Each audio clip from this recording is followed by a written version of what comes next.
Okay, hello and welcome everyone here on the Discord and also joining live on YouTube or in other places.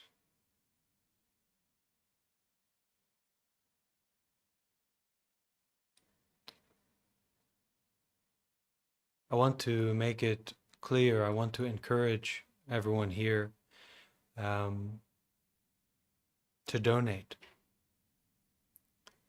to practice generosity in your life. It is difficult,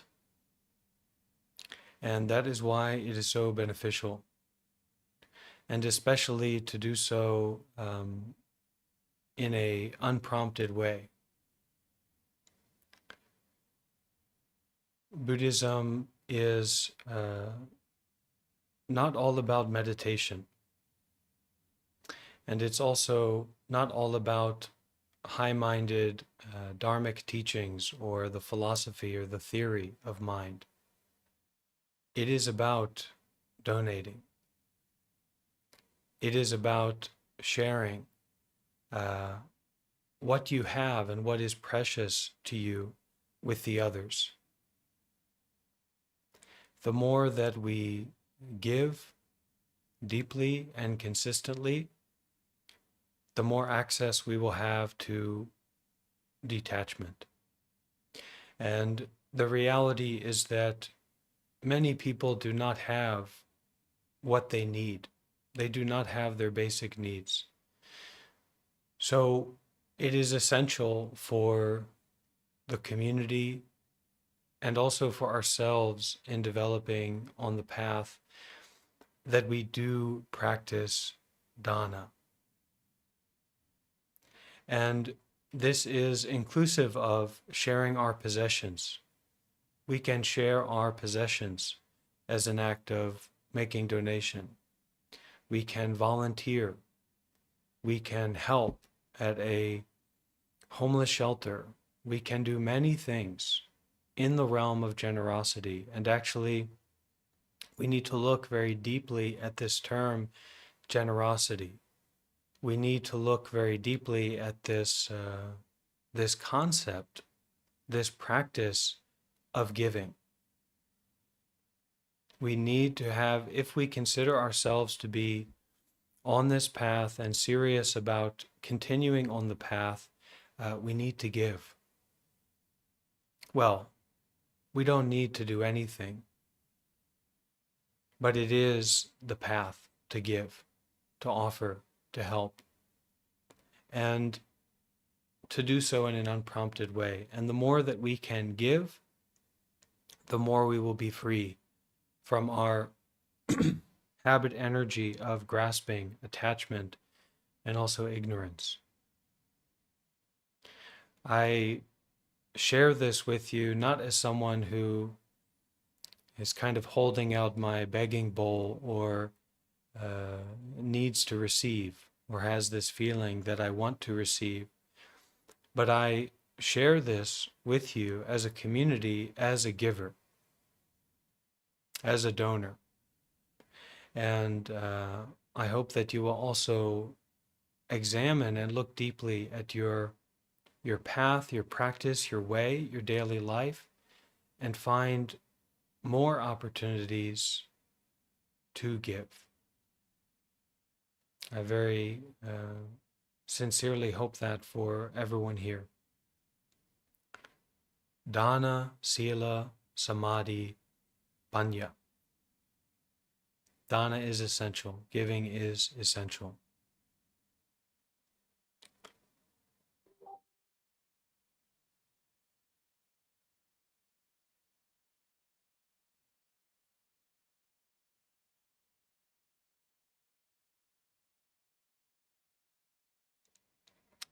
So today we will have a very in-depth and wonderful opportunity to look at some very profound Dhamma teachings from a book that was recommended to me recently which is a modern translation of Huangbo, who is one of the early Zen masters in the Chan tradition, the tradition of the ultimate of the way. So buckle in, remember your breathing, remember not to listen just from the intellect or from the mind or from the thinking, but really to listen from the heart. And as we go through this text, which will be have a lot of information for us, stay with the heart. Stay with your practice. Be willing to feel this sensitivity. Be willing to feel this vulnerability and not to rely on the intellect, not to rely on our complicated thinking, but in fact to rely on our giving, the heart that offers, the body and mind that offer, that give.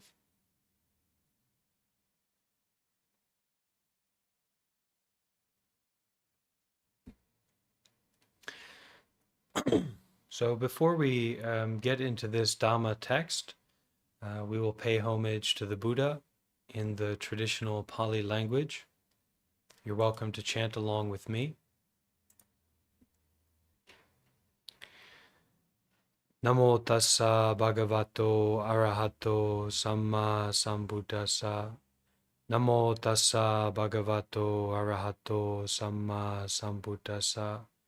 Namo tassa bhagavato arahato samma sambuddhassa.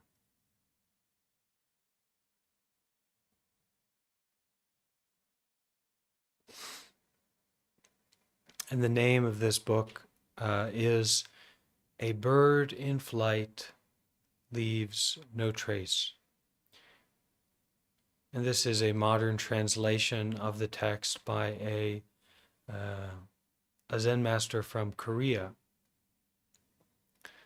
So Zen Buddhism, or Chan Buddhism, started with the Buddha, of course.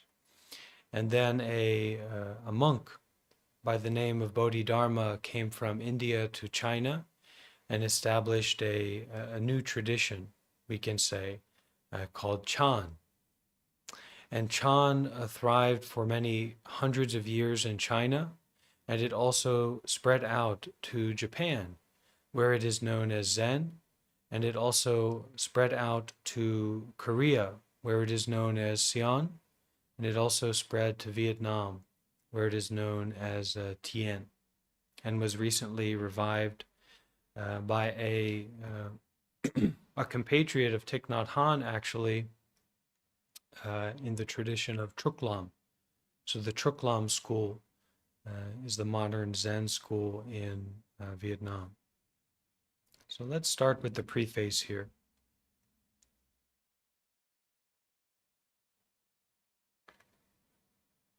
Kind of an introduction to the text, this modern translation and commentary by the Korean Zen master Subul Sunim. And Sunim means monk in Korea. With the development of information technologies, exchanges of intellectual culture between the East and the West are taking place today at a rapid pace. Accordingly, the universal intellect of humankind has awakened throughout the world. As that awakening expands, we may expect that the human intellect, including the fields of science and technology, will experience revolutionary changes.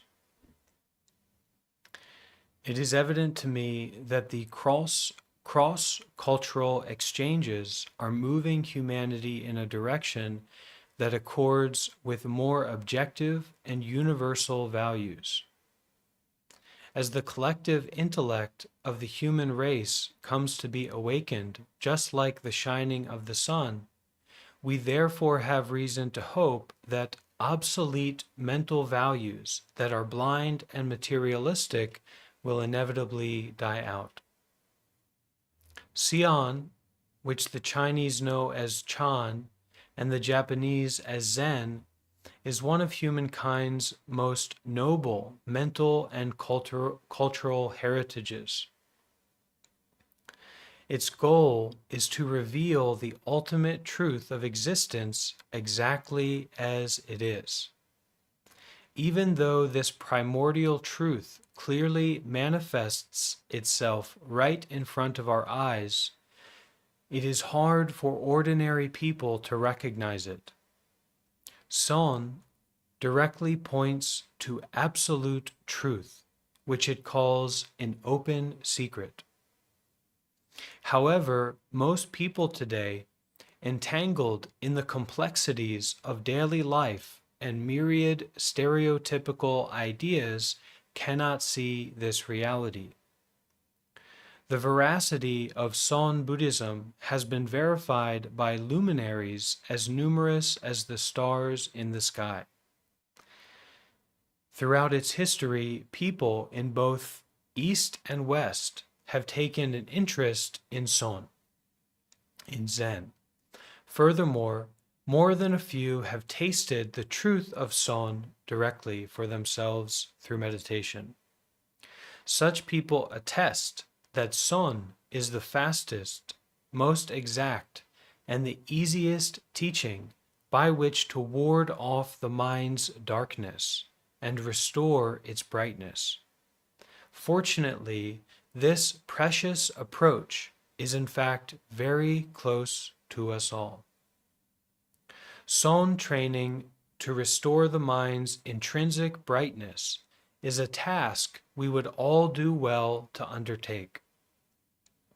Ordinary people have accustomed themselves to wandering around in the dark, running in circles with their busy routines, not realizing that this truth is there to be rediscovered. This is all the more reason why it is so urgent to share the insights of Son with the people of the world.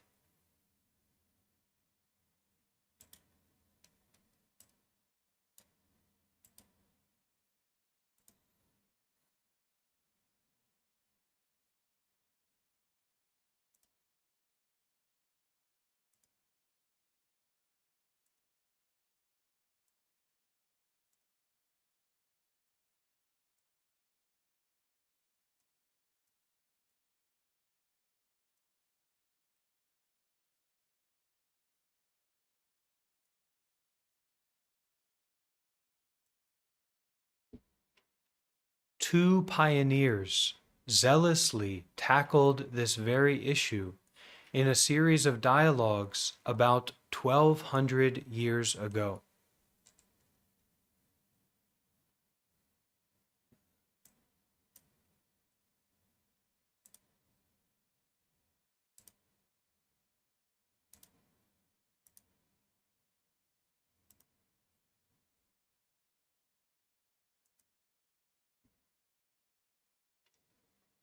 The questioner was Grand Counselor Pei Zhu of the Tang Dynasty, who was a renowned literist and public intellectual. His counterpart was Huangbo Ziyun, a pioneering Son master who had personally realized the truth. The Essentials of Transmitting the Mind Dharma records their exchanges, with Huangbo answering questions posed by Pei Zhu regarding the true nature of reality. Pei Zhu was a Confucian scholar and high-ranking government official, but he was also well-versed in Buddhist doctrine. His mind opened immediately after he met Master Huangbo. In order to perfect his study of the truth, he repeatedly invited Huangbo to visit him so that he could ask questions about the Dharma. Because ultimate truth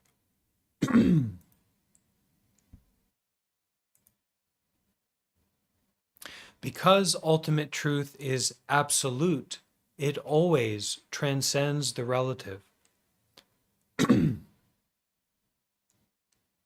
Because discriminative knowledge is generated in the dichotomous realm of the relative. And this word dichotomous here means a kind of divided or a dualistic approach. A divided approach. Because discriminative knowledge is generated in the dichotomous realm of the relative, it cannot digest the absolute dharma of non-duality, which transcends all dichotomies. Therefore, one can realize the non-dual dharma only by attaining true wisdom. Peizu was a scholar who always sought the truth. Due to his habitual dichotomizing tendencies, he asked about the truth of existence. In response, the Master Huangbo revealed the absolute from the transcendent point of the non-dual Dharma. Peizu kept asking about the Dharma from the standpoint of the relative, while his counterpart answered consistently from the standpoint of the absolute. Since people today are used to dichotomies in the realm of relative truth, they will feel as if Peizu's questions are their own. For the most part, Son masters deflect questions that arise from delusory conceptions. However, Master Huangbo, perhaps foreseeing the future value of this record that Peizu would leave, sincerely and tolerantly answered each and every question, even when a question was foolish. This is the reason why the essentials of transmitting the mind Dharma is regarded in both East and West as a rare masterpiece that expresses absolute truth by using relative language. One may know relative knowledge, but one must realize the wisdom of the absolute. When a student earnestly asks an unresolved question about the fundamental truth, a master directly points to the place of the absolute. At that moment, a student with affinities to the master will align with the absolute through the master's words and will attain awakening. This Son principle of attaining sudden awakening through seeing the nature was articulated by Bodhidharma in the late 4th and early 5th centuries, the first patriarch of Son, on the basis of the Buddha's teachings. It reached greatness thanks to the sixth patriarch, Hui Nang. In this way, all the Son patriarchs and teachers, generation after generation, led their students to obtain the true Dharma eye by revealing directly to them the absolute nature with which all sentient beings are endowed. This special practice is called patriarchal Son.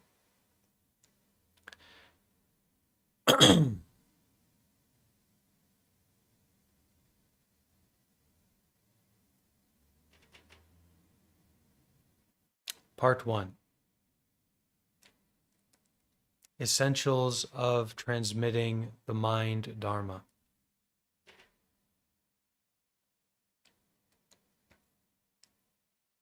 This is the preface of the record by Peizu, the dualistic questioner of Master Huangbo. There was a great Son master whose Dharma name was Ziyun. He resided at the base of Vulture Peak on Mount Huangbo in Gaoan County of Hongzhou Prefecture.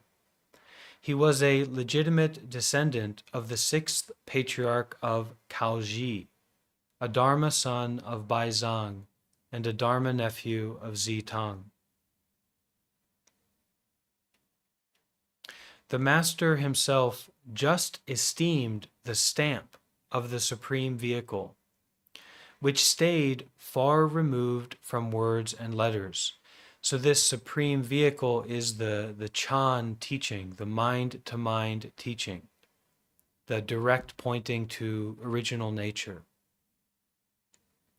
So the Master himself just esteemed, held up, the stamp of the Supreme Vehicle, which stayed far removed from words and letters. He transmitted only the one mind. There was no other Dharma. The essence of mind is also empty, and the myriad conditions are all quiescent, meaning they are calm, they are quiescent. It is like the great orb of the sun that rises in the sky. Its radiance shines brightly and is clear without the slightest trace of dust.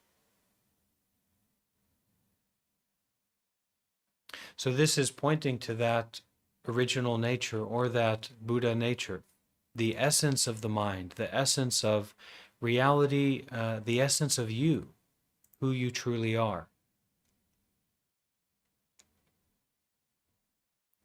The essence of mind is empty, and the myriad conditions, so temperature, pleasure, pain, situations, etc., are all quiescent, are all softly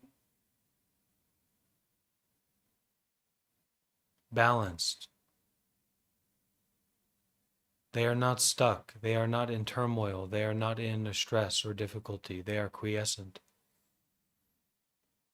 The essence of mind, it is like the great orb of the sun that rises in the sky. Its radiance shines brightly, and it is clear without the slightest trace of dust. To those who have realized it, there is nothing new or old, shallow or deep. Those who preach it do not engage in intellectual knowledge and understanding. They do not establish teachers. They do not open the doors or windows of a school. Just like that, here it is. Just like that, here it is. If you start to think, then you will be far off the mark. Only after you understand this will you attain your original Buddhahood. Just like that, here it is. If you start to think, then you will be far off the mark. Okay, this is Dharma. If you start to think, then you will be far off the mark. Only after you understand this will you attain your original Buddhahood. For this reason, his words are simple and his principle straightforward. His way is lofty and his acts are aloof from others. Students and disciples from the four quarters rushed to his mountain and awakened as they looked upon his visage. There were always about 1,000 people in his congregation, which was as vast as the sea. And remember, this is Pei Zhu's preface, so kind of introduction to the dialogue that he had with Huang Bo. When I governed the district of Zhongling during the second year of the Huichang reign era, I invited him down from the mountain to come to the district and stay at Longjing Monastery. There, day and night, I asked him about the way. When I was in charge of the district of Wanling in the second year of the Daozang reign era, I again respectfully welcomed him to my district office and had him dwell at Kaiyun Monastery, where day and night I received the Dharma. As soon as he left, I tried to record everything that I had heard, but could remember only 1 or 2 episodes out of 10. These I esteemed as a mind stamp, but was reluctant to distribute them. Now, fearing that these teachings, which are suffused with the essential meaning of the Spirit, might not be heard by future generations, I have handed my manuscript over to the monks Dazu and Faijan. I have requested that they return to Guangtang Monastery on the old mountain of Huangbo and ask the senior monks and the Dharma congregation there to check whether my manuscript is consistent with or different from what they had regularly heard before. This preface was written on the 8th day of the 10th month in the 11th year of the Tang Dynasty's Dazong reign era, October 29th, 857. So there is a unique quality here that these are records. These are not transmissions from aliens. These are not texts that someone kind of made up, or, this is not a book that someone wrote about self-help. These are records of Chan, of Zen, of the monastic lineage going back many, many hundreds and hundreds of years. Maintained records.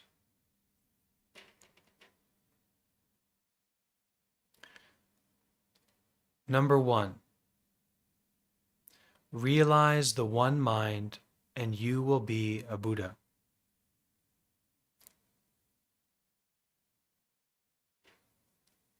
Perhaps before we go into this section, we can take a moment.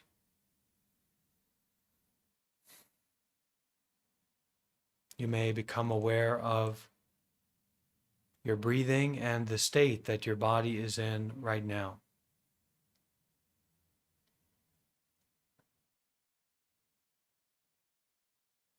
Notice any pressure points. Notice any tensions. Notice the general feel and experience of the body.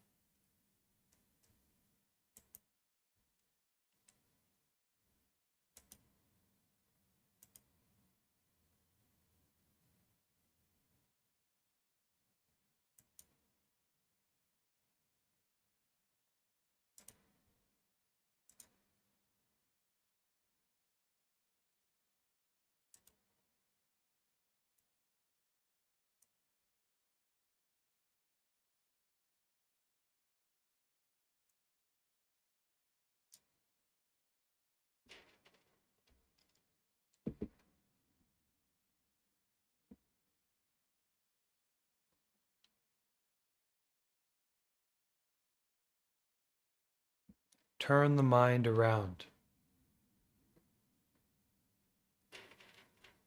Not looking outwardly, not understanding things, experiencing.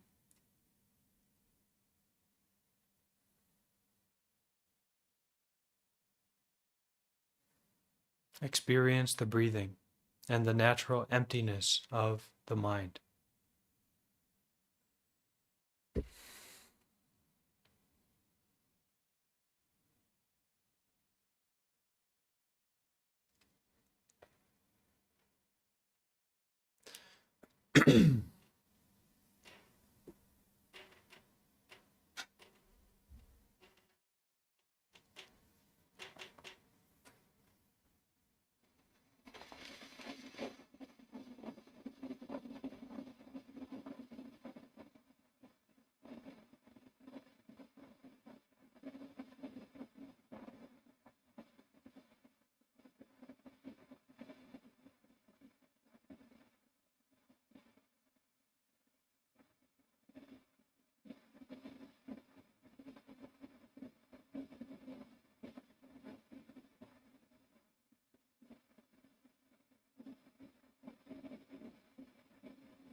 The reason that giving and donating and volunteering and doing good deeds is so important is because many of us are not full-time meditators. We are not a monk or a nun. We do not live in a monastery.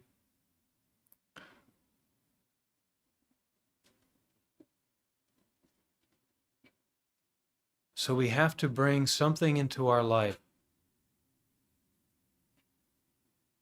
that can shift the narrative of me, of I, of mine, of what I put value on belongs to me. This is wrong. And we need to be ready to give and to offer and to share our properties, our possessions, our valuable time, not actually so that we can fix the outward situation of the world or help people, although that is a good side effect. But in fact, so that we can help ourselves, to detach from ourselves. And what this self is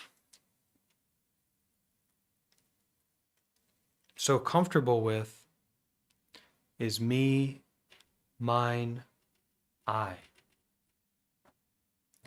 And the opportunity arises to give, to offer, to share. Don't waste it. Do it. Don't think about it. In this way, you will realize the one mind more quickly, for sure. And when we give, when we offer, we also see that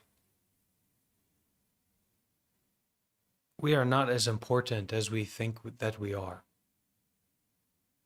Our desires are not as important as we think that they are. And what goes along with that is that our fear is not important as we think that it is. And in this way, we will learn to respect people.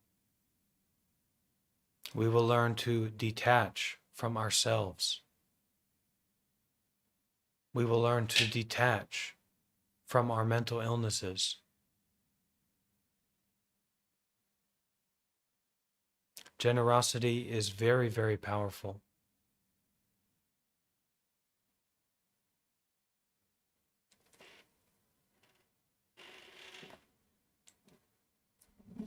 The more that you give, the more you will understand.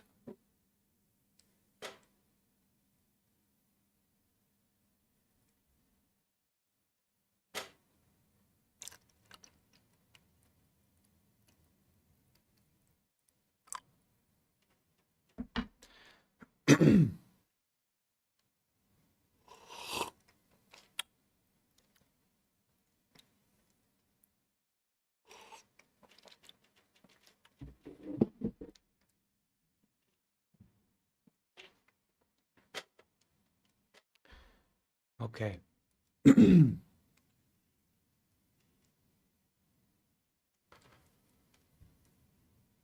Realize the one mind, and you will be a Buddha. The Master said to me, Peizu, all the Buddhas and sentient beings are only the one mind. There is no other Dharma. Since time immemorial, this mind has never been produced or extinguished. It is neither green nor yellow. It has neither form nor characteristics. It does not belong to the categories of either existence or non-existence. It cannot be measured in terms of new or old, long or short, large or small.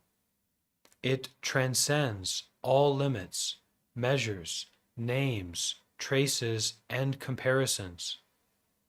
What is right in front of you, that is it. But if you start to think, you will be far off the mark.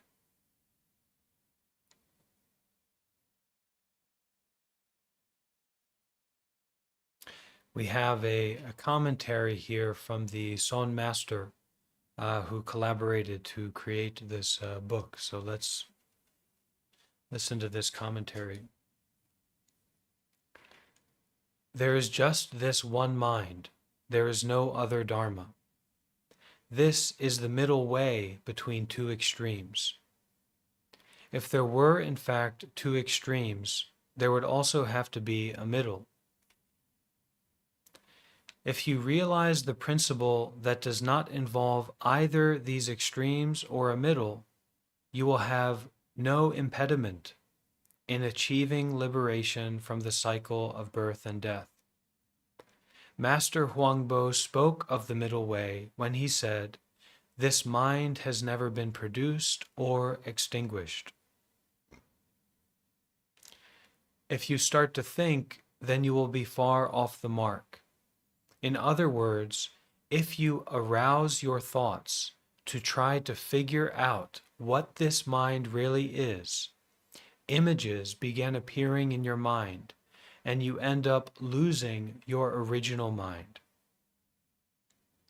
The true pleasure you can enjoy by residing in the original place cannot be compared to the lesser worldly pleasures, which inevitably entail suffering.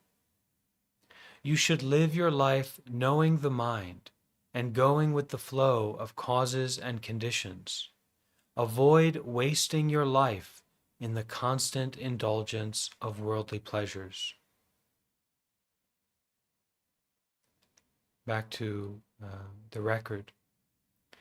The one mind is like empty space. It has no boundaries and cannot be measured. Only this one mind is the Buddha. There is utterly no difference between the Buddha and sentient beings. Sentient beings are attached to appearances and seek outside for the Buddha, but in seeking the Buddha, they lose the Buddha. They make a Buddha look for a Buddha and use the mind to grasp the mind. Even though they exhaust themselves until the end of the eon, they will never be able to get it. They do not know that once they stop thinking and forget their pondering, a Buddha will appear right in front of them. Now, this is the essential point and the essential benefit of dana, of generosity, of volunteering, of giving, of offering. It is not about what we get. It is not about you getting anything. So then what is it about? If this whole shebang is not about you getting anything, then what is it about?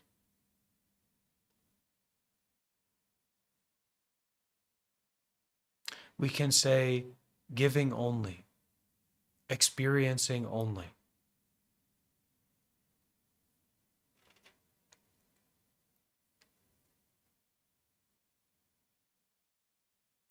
The mind is like empty space.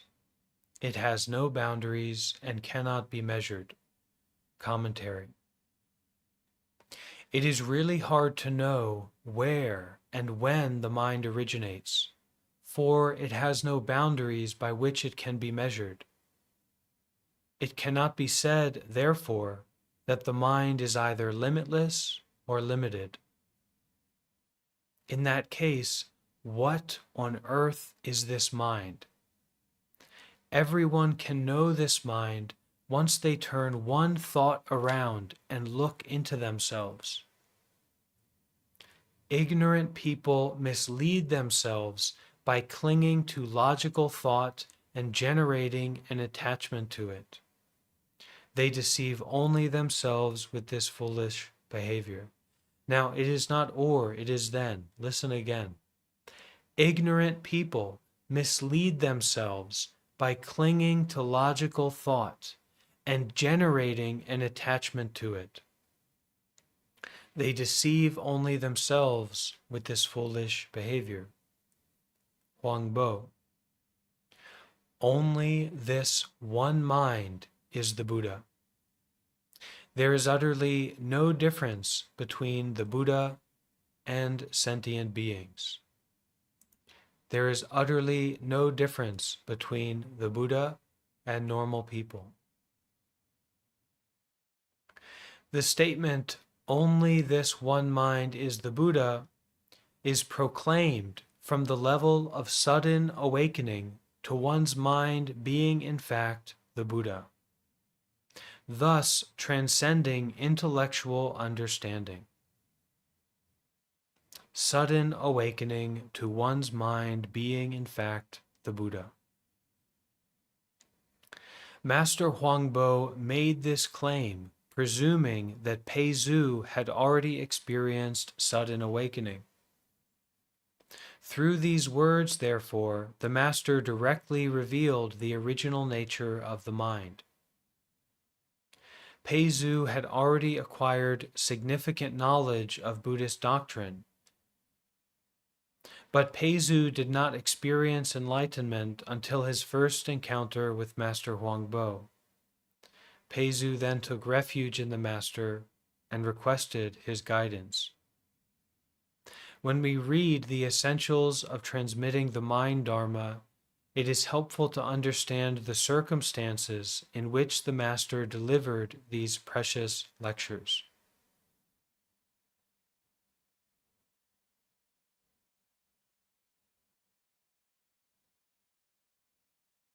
Sentient beings are attached to appearances and seek outside for the Buddha.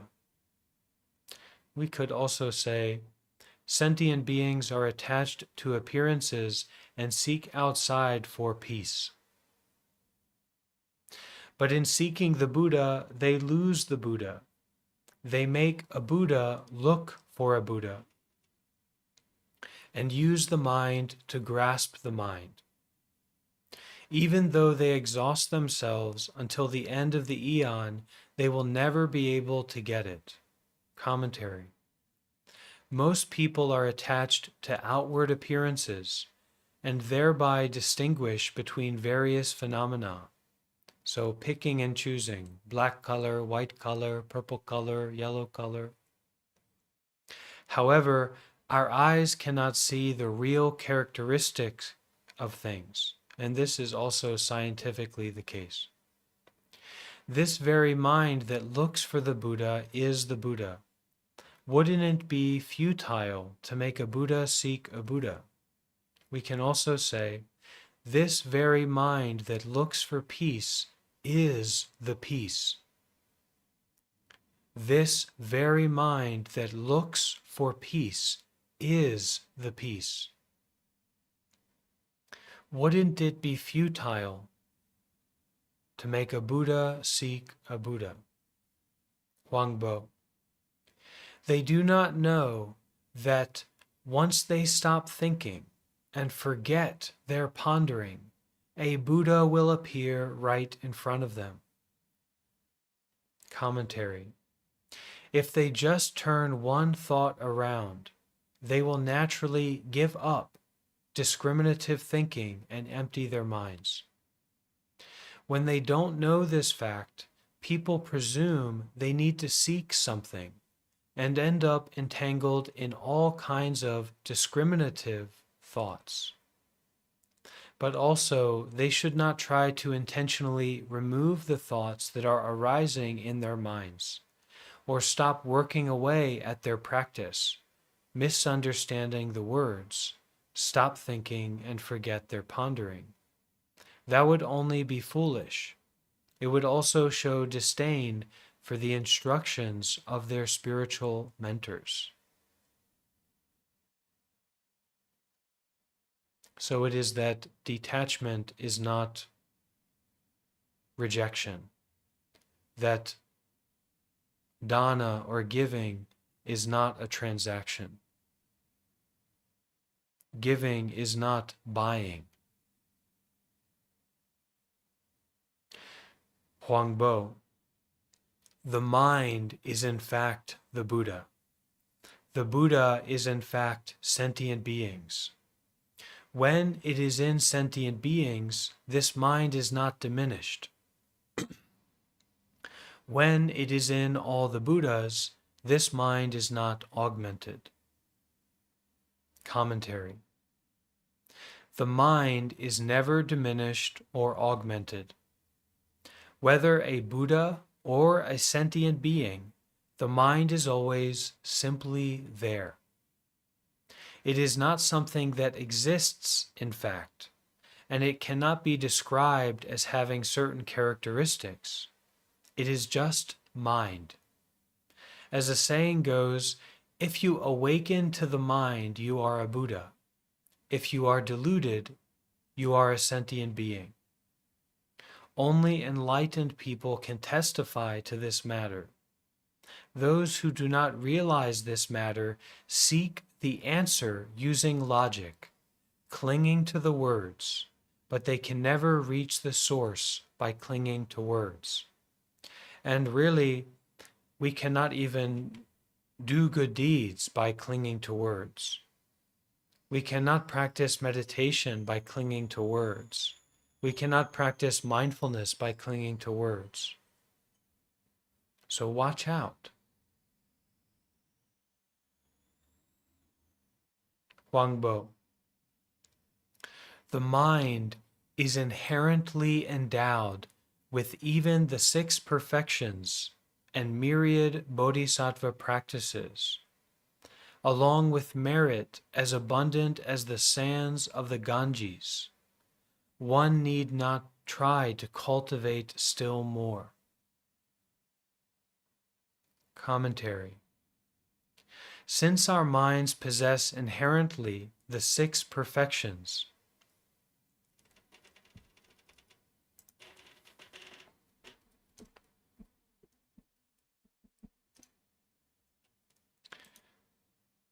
generosity, wisdom, perfection of morality, patience, concentration, perseverance.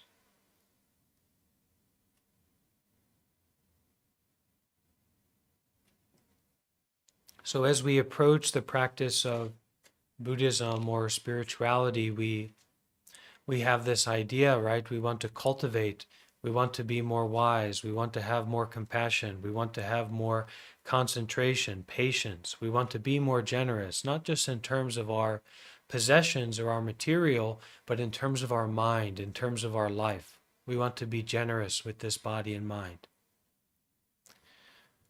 Huangbo.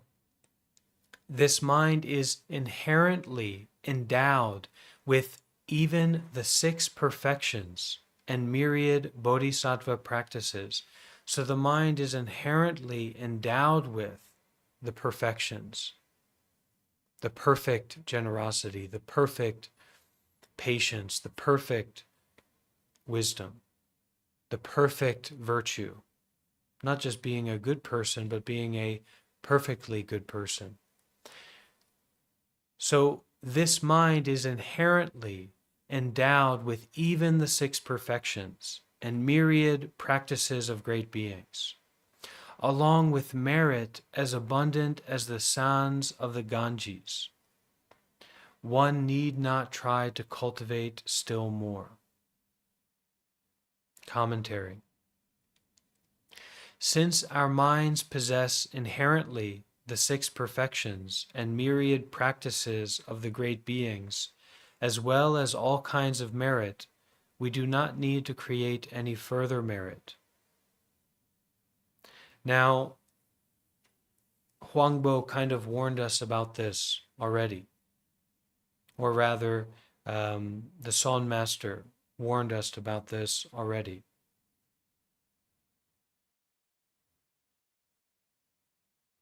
Commentary. but also they should not try to intentionally remove the thoughts that are arising in their minds or stop working away at their practice, misunderstanding the words, stop thinking and forget their pondering. Misunderstanding rejection with generosity. Misunderstanding letting go with letting it all hang loose and getting drunk. That would not only be foolish, it would also show disdain for the instructions of their spiritual mentors. And yet, Huangbo, the mind is inherently endowed with even the 6 perfections and myriad practices of great beings, along with merit as abundant as the sands of the Ganges. One need not try to cultivate still more. Commentary. Once you have awakened for yourself, you will know the joy of Dharma and the bliss of meditation. The joy of Dharma that makes you say, "Ah, so this is what it is." If you taste even a tiny bit of this joy, you will become more relaxed and satisfied in living your life. If not, you will fall into birth and death's sea of suffering, which is right before your eyes, and flounder in its perilous waters. Huangbo. When you encounter the appropriate conditions, act. When those conditions dissipate, remain quiescent.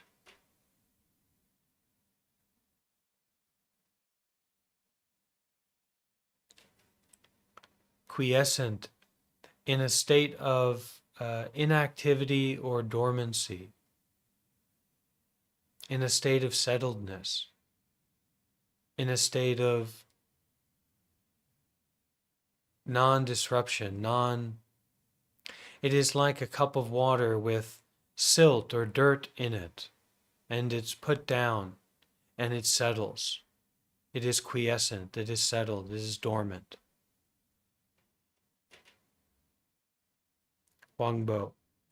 When you encounter the appropriate conditions, act.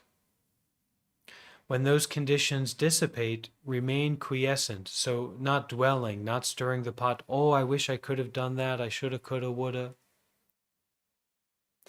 If, without definitive faith in the fact that this mind is a Buddha, you want to seek merit through practice that is attached to characteristics, you will stay mired in deluded conceptions and will deviate from the way.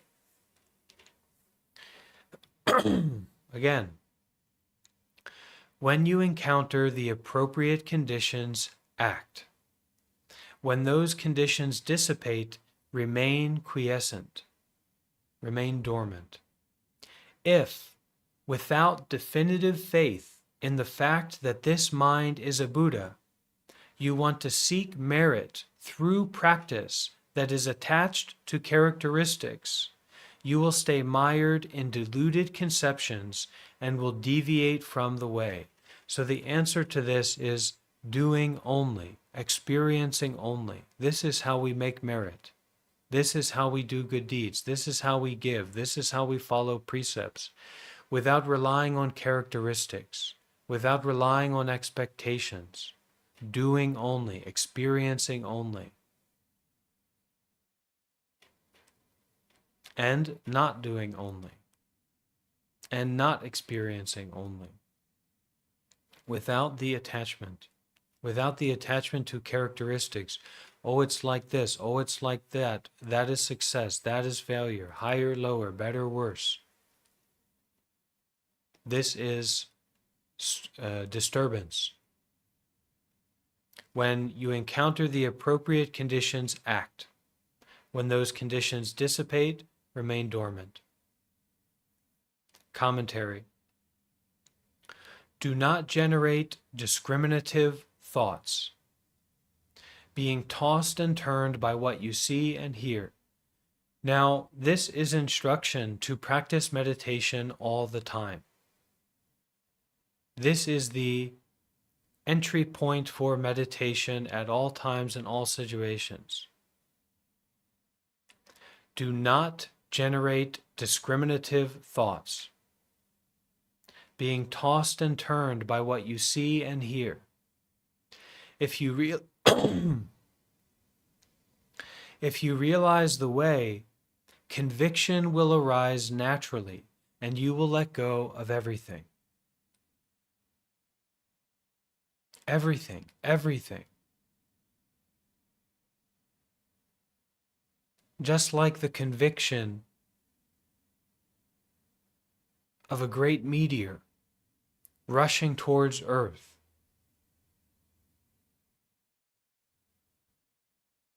Immediately, everything, everything.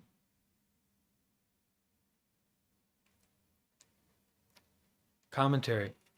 Do not generate discriminative thoughts, being tossed and turned by what you see and hear. If you realize the way, conviction will arise naturally, and you will let go of everything, like a meteor hitting Earth. Everything, immediately. In fact, you will realize that there is, in fact, nothing to release. Ordinary people are always seeking something, even unconsciously, and so we use the expressions let go of or empty your mind provisionally.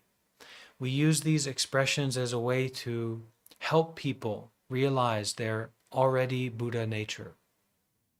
But it is not an absolute, in that there is nothing actually to let go of, and there is certainly no one to let go of it. Ordinary people are always seeking something, even unconsciously, and so we use the expressions let go of or empty your mind provisionally. Many teachings are provisional teachings. According to what you can understand, we call this upaya, expedient means.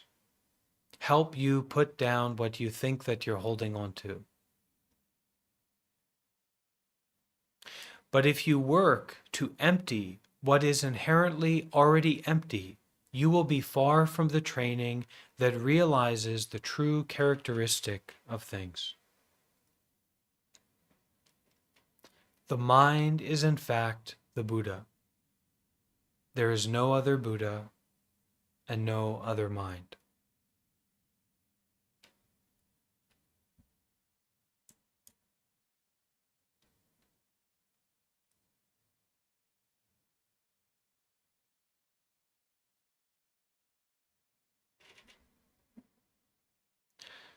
The mind is in fact the Buddha.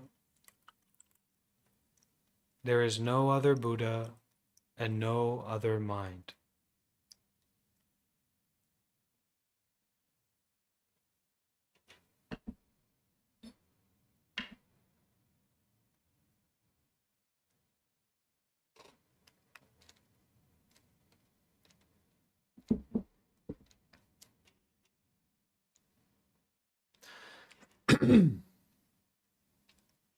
Okay,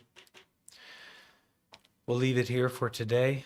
Thank you all for joining, and I wish you great blessings on your path.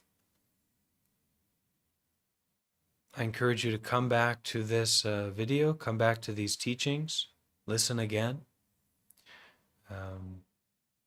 Don't seek, but experience. We'll finish with the sharing of the merit.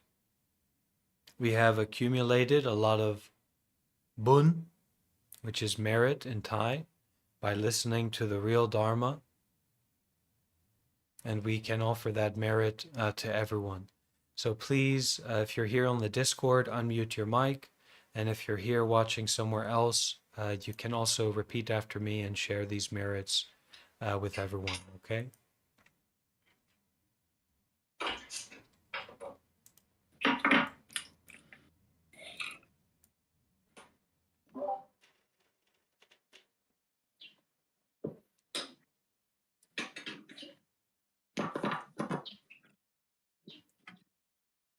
May all the merits that we have done till now May all the merits that we have done until now be dedicated and shared out towards all beings.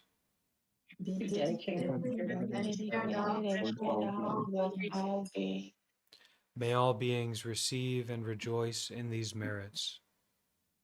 May all beings receive and rejoice. May it be, May it be, may it be, may it be, may it truly, truly be. may it truly be. Sadhu, Sadhu, sadhu, sadhu, sadhu. sadhu.